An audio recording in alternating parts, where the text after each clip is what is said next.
Hola, ¿cómo les va? Están medio agotados, ¿no? Bueno, a ver, ¿han oído hablar de la constitucionalización del derecho privado hoy?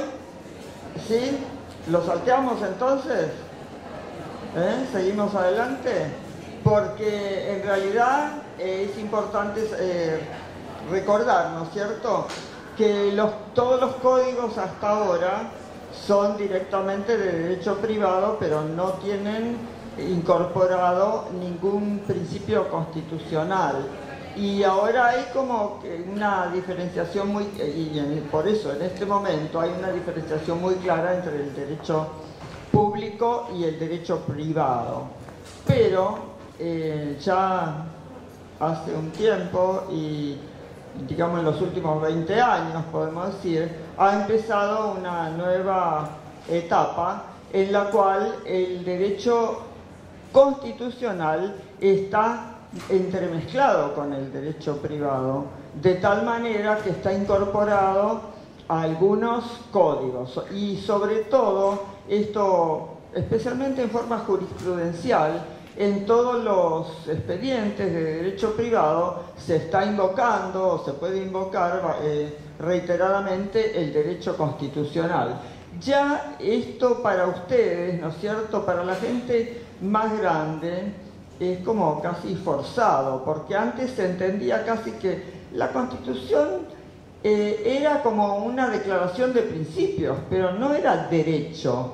En cambio ahora se tiene claro, y yo creo que ustedes ya lo tienen, que la Constitución es derecho, es derecho. Y entonces, justamente por eso, se puede invocar en cualquier expediente, incluida entre los principios de derecho privado, o para modificar o mejorar o dar luz propia a los principios de derecho privado.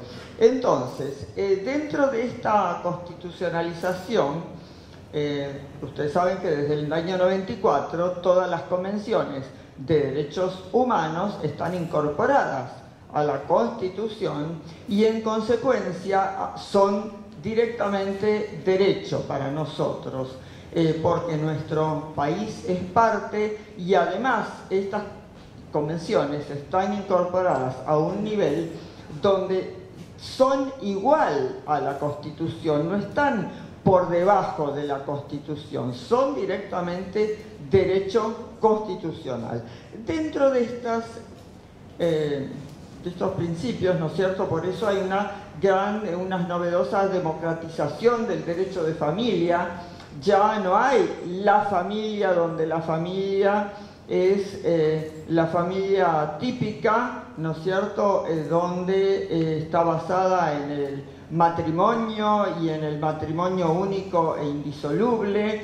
Esto ya no es así, porque al lado de esta familia, que ciertamente subsiste, ¿no es cierto?, la familia esta matrimonial intacta, digamos, al lado de esta aparecen y se consideran tales, y con un nivel, si bien jurídicamente pueden tener diferencias, socialmente con el mismo nivel, las familias basadas en la unión convivencial, tradicionalmente llamada concubinato, pero que, bueno, la palabra concubinato nosotros la consideramos peyorativa y por eso en el código la consideramos unión convivencial.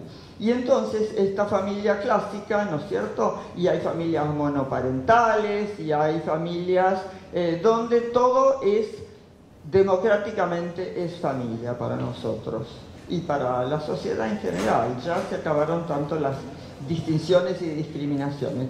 Dentro de las convenciones de las que estamos hablando, una de las convenciones más importantes para el tema de hoy es la Convención de los Derechos del Niño. Ustedes saben que el niño para la convención es hasta los 18 años, o sea, todo el que tenga hasta 18 años es considerado niño. Esta convención, ¿no es cierto?, es del año 89 de la Asamblea General de las Naciones Unidas, y en nuestro país se hizo parte en el año 90.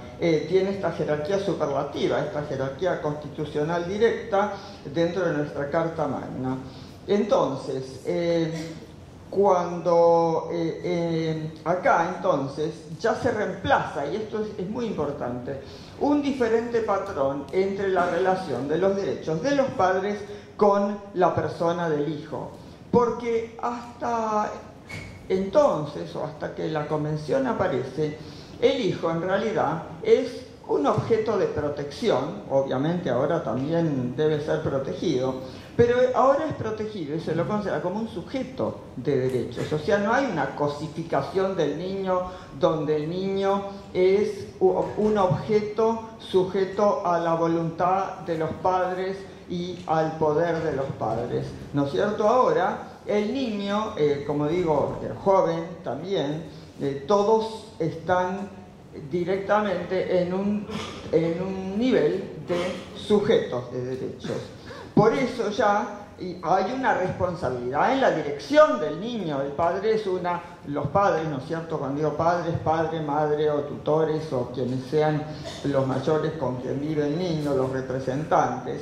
Pero ya hay una conciencia de responsabilidad en la dirección, pero no como dueño del chico.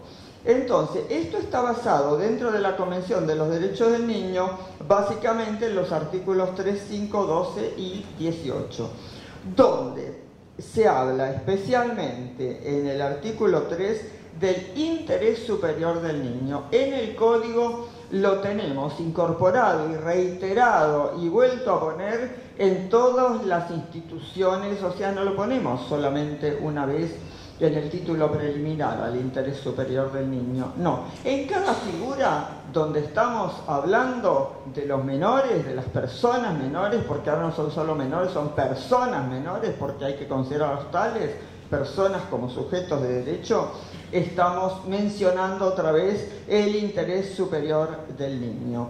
Y el niño hay que asegurarle la protección y el cuidado que sean necesarios para su bienestar como sujeto de derechos, ¿no es cierto?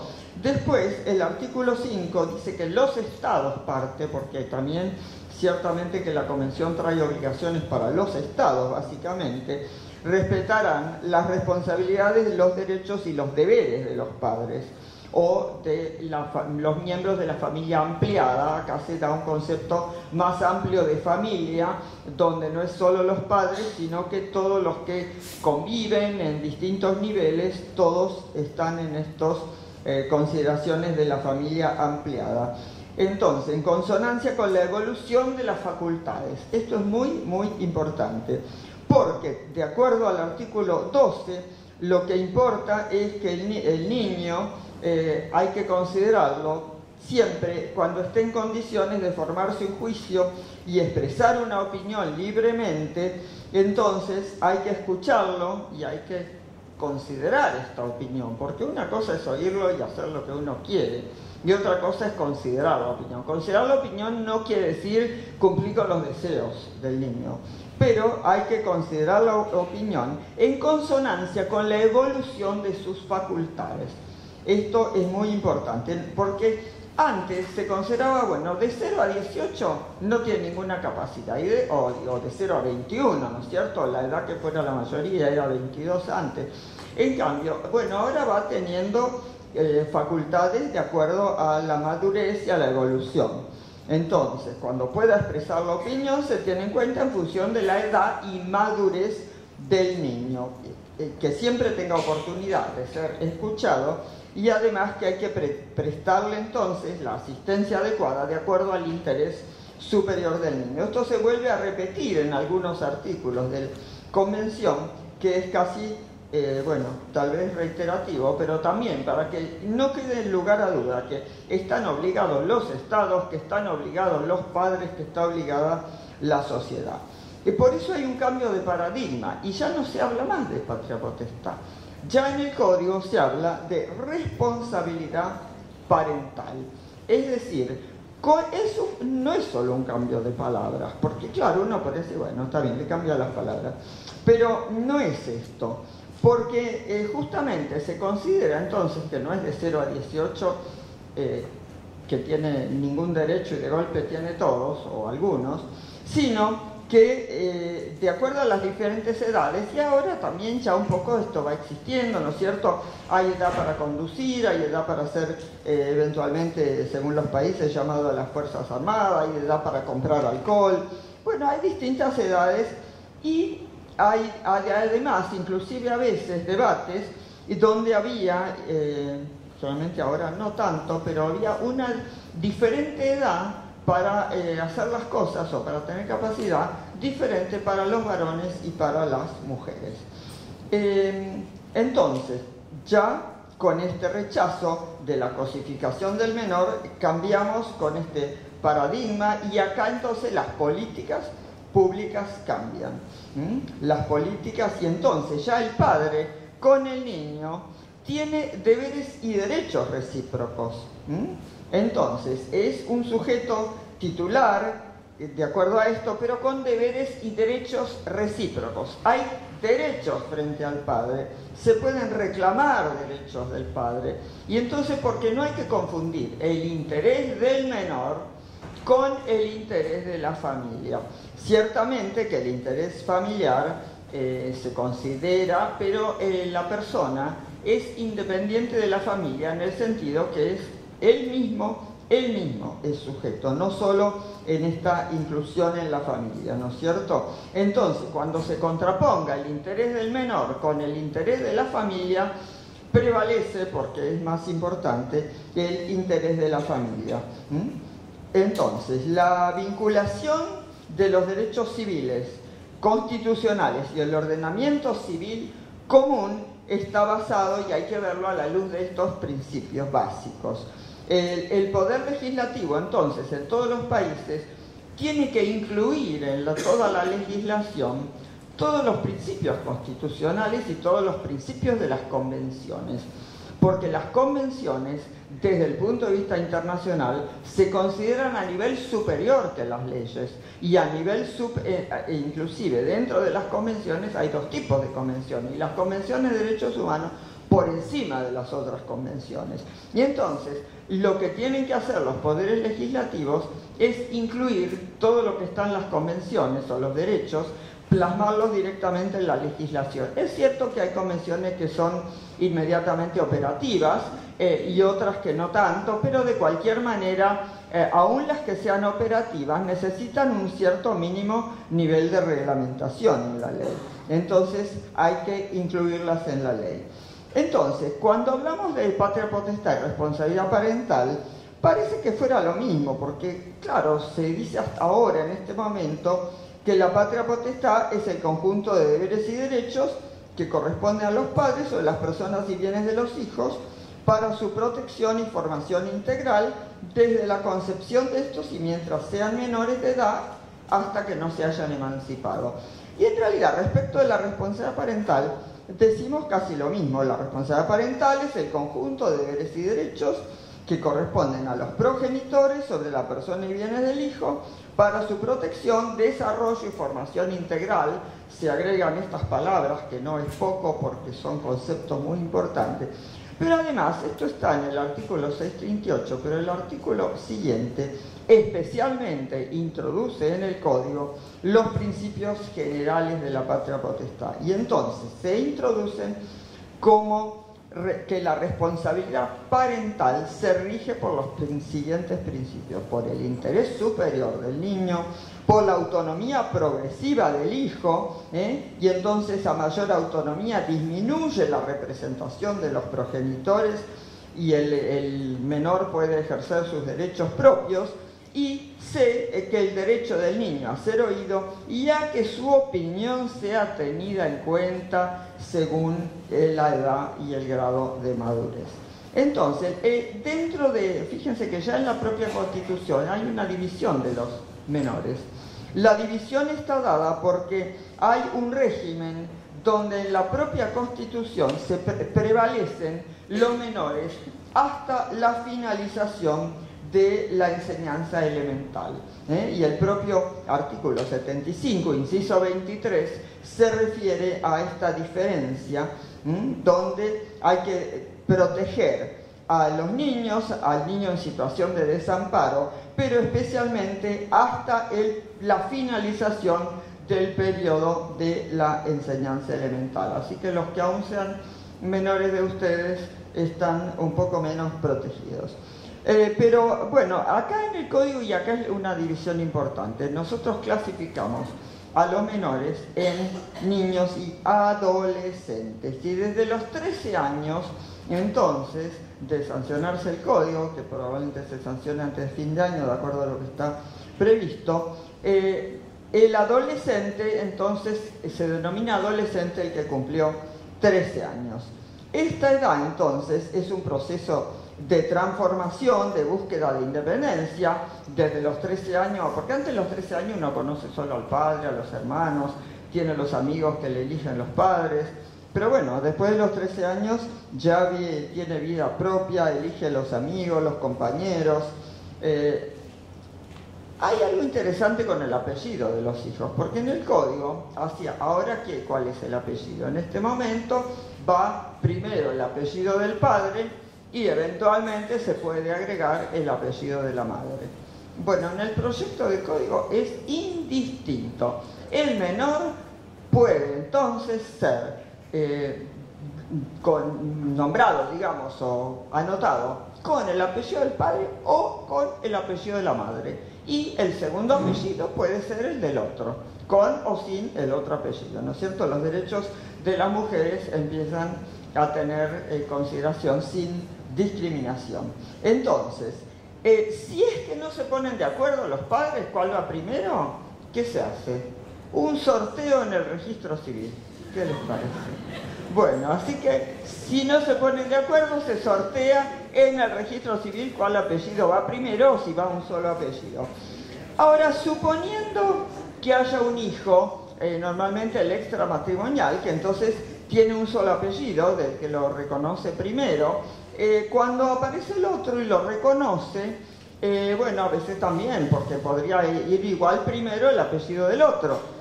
Si no se ponen de acuerdo, ¿acá qué pasa? Acá no se sortea. Acá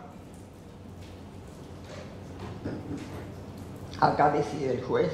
¿Por qué? Porque un niño o un menor o un joven que ya tiene una vida propia con un apellido, queda ante la sociedad de una manera descolocada. Es como que de golpe todo el mundo dice, ¿por qué cambias de apellido? ¿No es cierto? De golpe cambia de apellido. Entonces, justamente de acuerdo al interés superior del niño, el juez decide y dispone cuál apellido lleve, cuál apellido va a llevar primero si es que van los dos.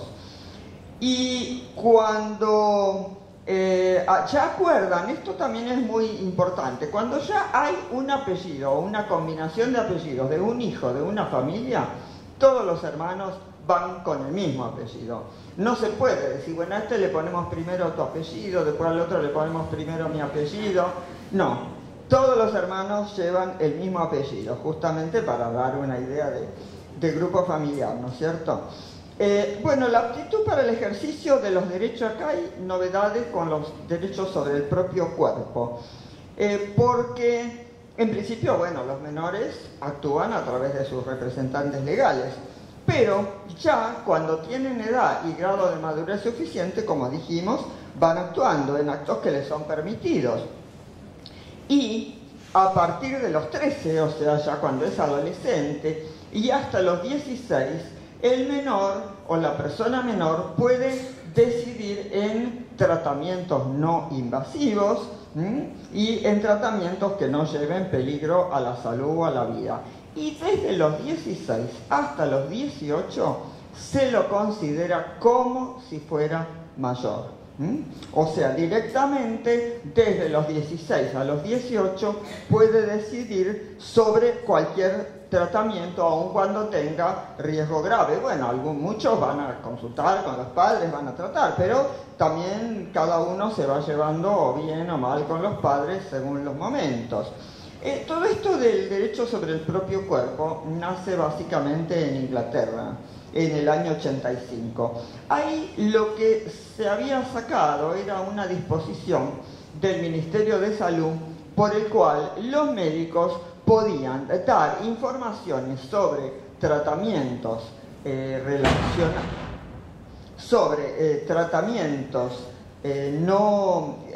digamos, respecto del sexo, respecto de no embarazarse, ¿no es cierto?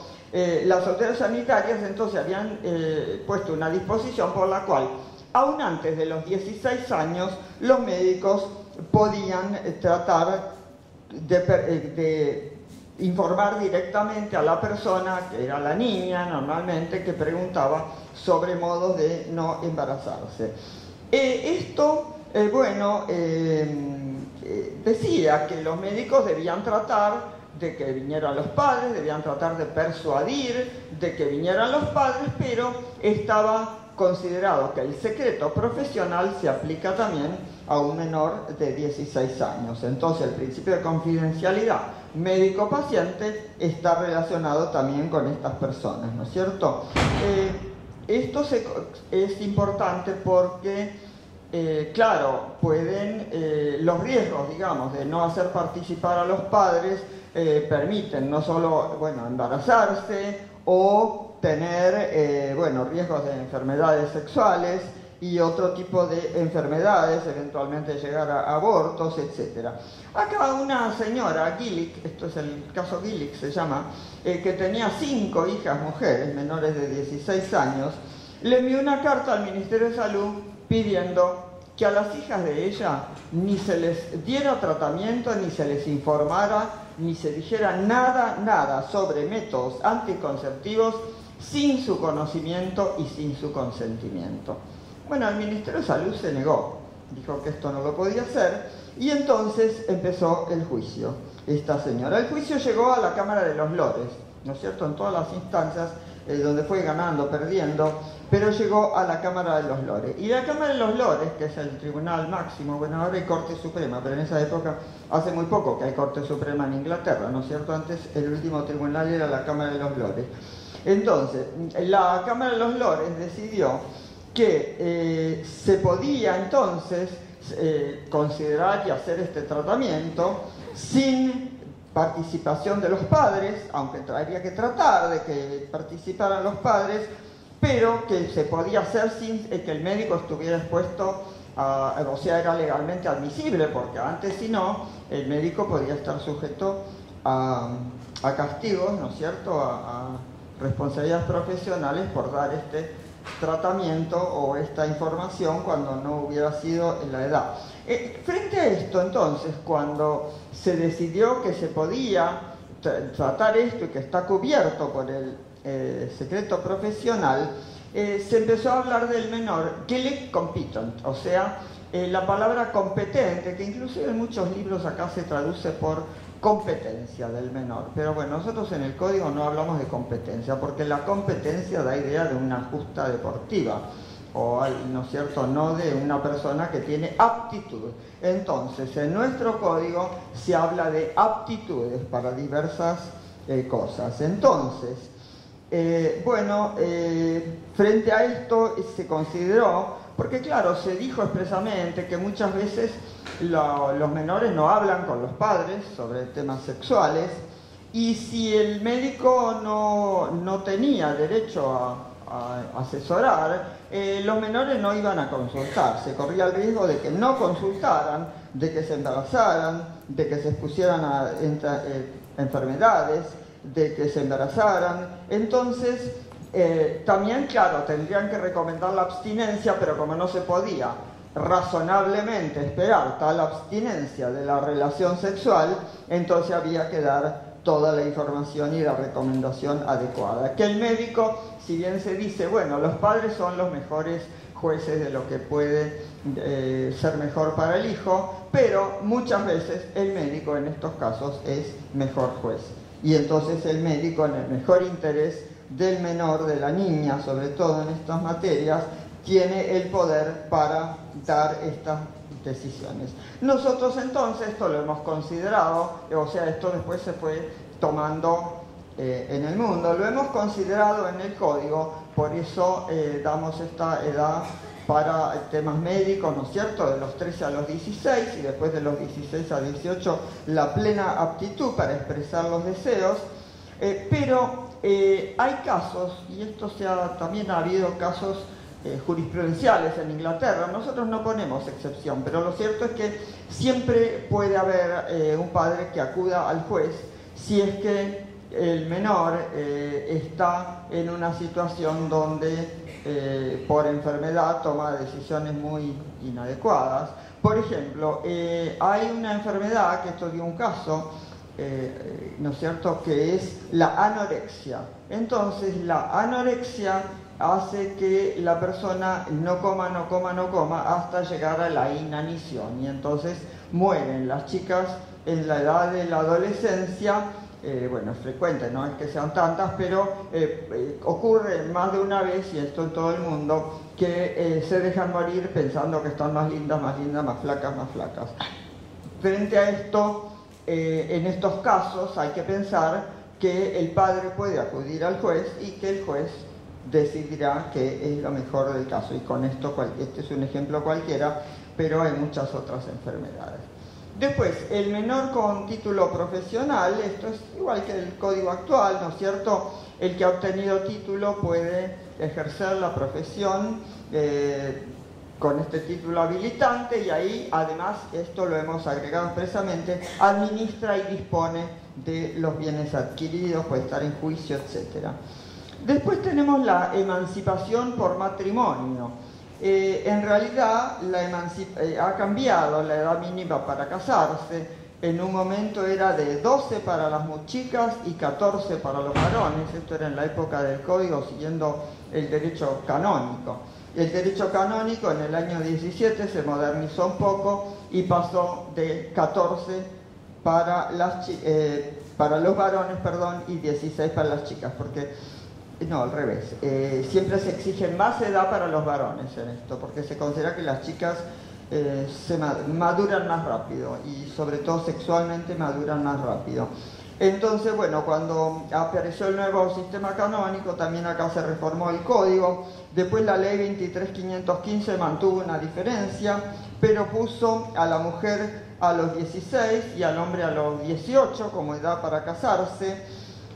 Y después acá había excepciones, porque judicialmente se podía autorizar con menos de la edad, y expresamente en alguna época se puso que los padres podían autorizar como con excepciones, que es cuando hay embarazo o cuando es la famosa excusa absolutoria, que es para casarse para borrar un delito llamado entonces contra la honestidad, que ahora se llama contra la integridad sexual.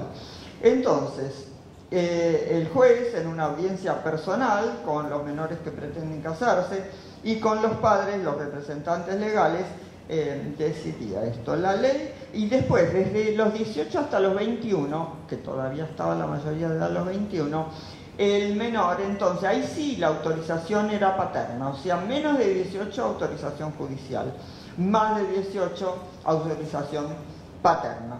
Bueno, ahora con la última ley de mayoría de edad coincide la edad para casarse con la edad de la mayoría de edad. Así que en esto, y sí es cierto que si se quieren casar antes, y acá en el código así lo mantenemos, si se quieren casar antes, tienen que tener autorización judicial. Y esto es importante porque, y esto sigue algunas convenciones. ¿Por qué las convenciones? Porque los tratados internacionales ponen la edad mínima para casarse. En nuestro país esto no es así, pero hay lugares donde hay costumbres, inclusive leyes, costumbres religiosas o sociales, donde a las niñas las casan desde antes de la edad núbil, muy pequeñas, ya se consideran y se prometen en matrimonio, las familias prometen a los chicos en matrimonio. Entonces, esta edad se consideró por las Naciones Unidas, donde había que poner, y todas las legislaciones debían poner, una edad mínima para casarse, considerando que había que abolir todas estas costumbres. O sea, dentro del derecho interno, o sea, el derecho internacional consideró que estas costumbres atentan contra los derechos humanos de los menores, porque todo el mundo tiene que tener derecho a contraer matrimonio libremente, y esta cuestión de que las familias los casaran desde muy chicos o a niñas con hombres muy mayores, que ocurría esto de acuerdo al dinero que tenían, ¿no es cierto? Bueno, esto quedaría ya desterrado por las convenciones. No quiere decir que todos los países lo sigan, pero bueno, casi siempre se sigue. Por eso en nuestro país nosotros hemos considerado, bueno, pero acá no ha habido ese problema, ¿no es cierto? Pero bueno, la edad es de los 18 y menos de eso tiene que ser dispensa judicial y nunca dispensa de los padres, porque estas costumbres justamente estaban dadas por quienes eran los padres. Bueno, después tenemos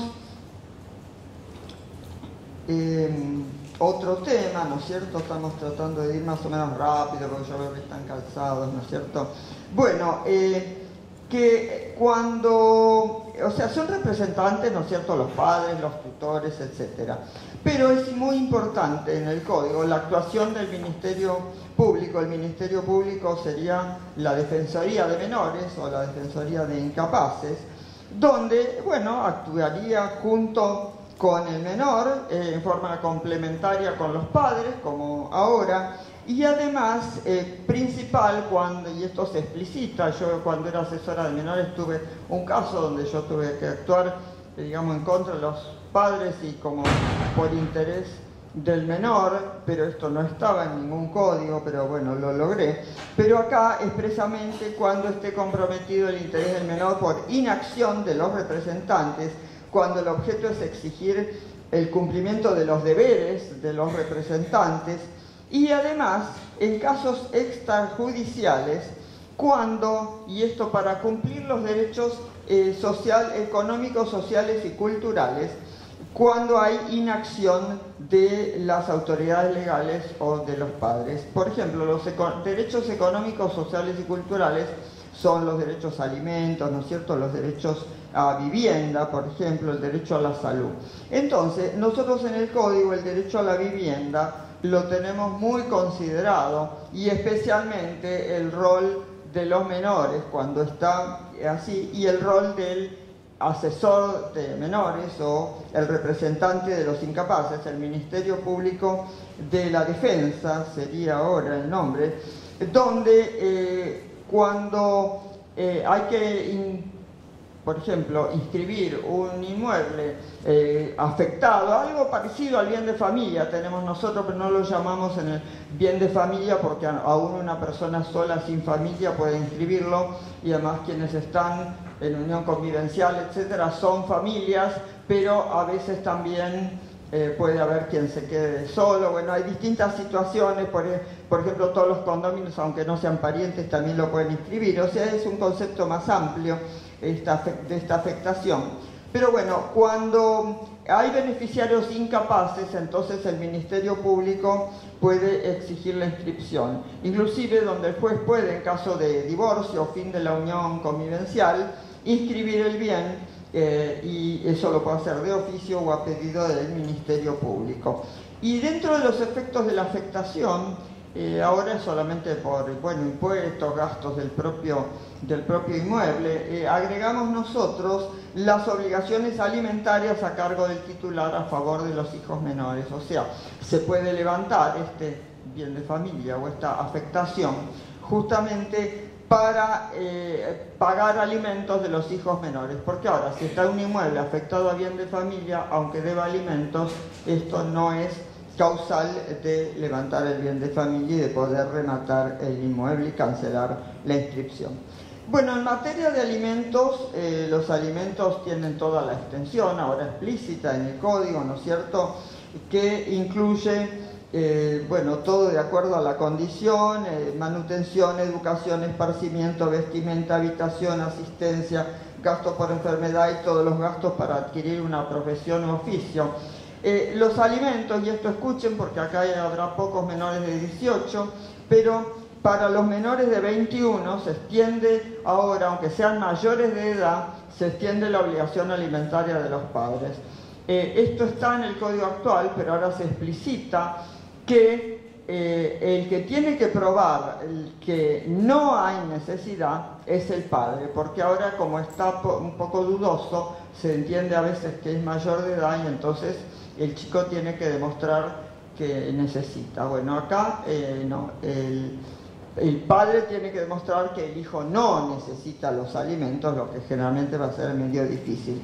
Y cuando está estudiando, esto les sirve bien a ustedes, ¿no es cierto?, es hasta los 25 años.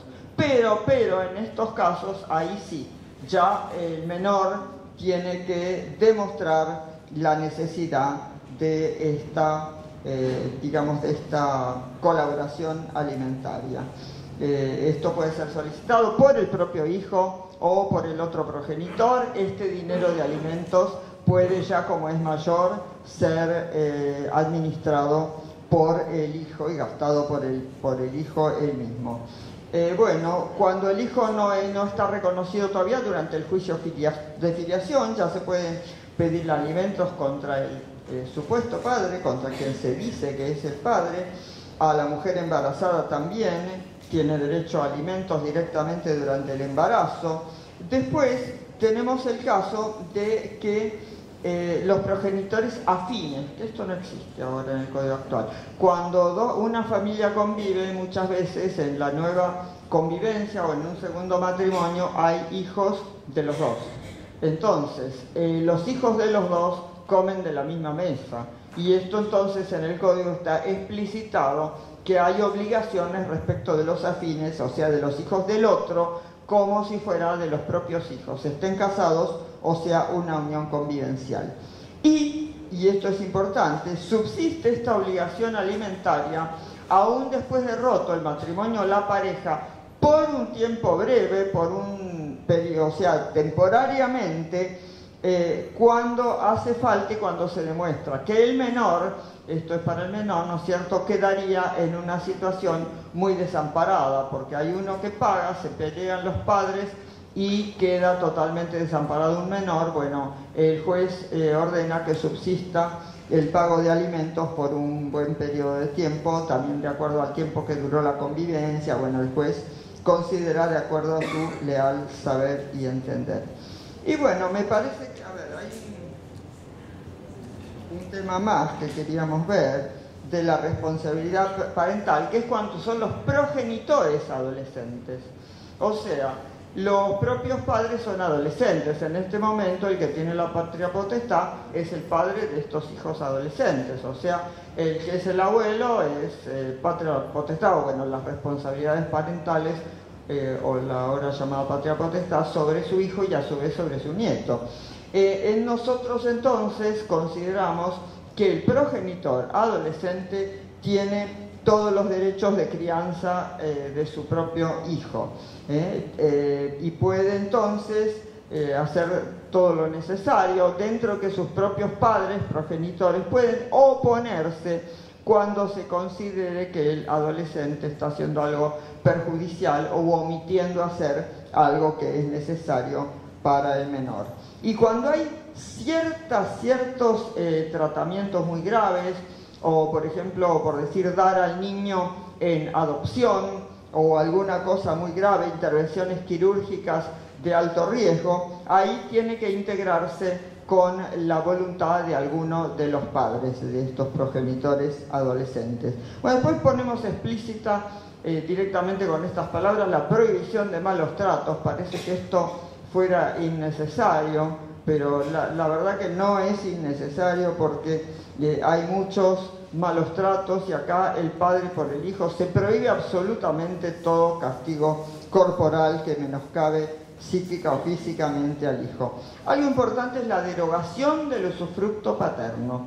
¿Por qué la derogación del usufructo? Porque el usufructo en este momento, y esto yo lo he visto también como asesora de menores y después como juez, cuando, por ejemplo, supongamos un accidente de tránsito que ha durado varios años, el capital es una suma, tenemos al hijo se le murió el padre, ¿no es cierto?, y entonces cobra una suma importante para un accidente de tránsito, pero durante el tiempo del juicio se han devengado intereses que a veces hasta son mayores que el capital.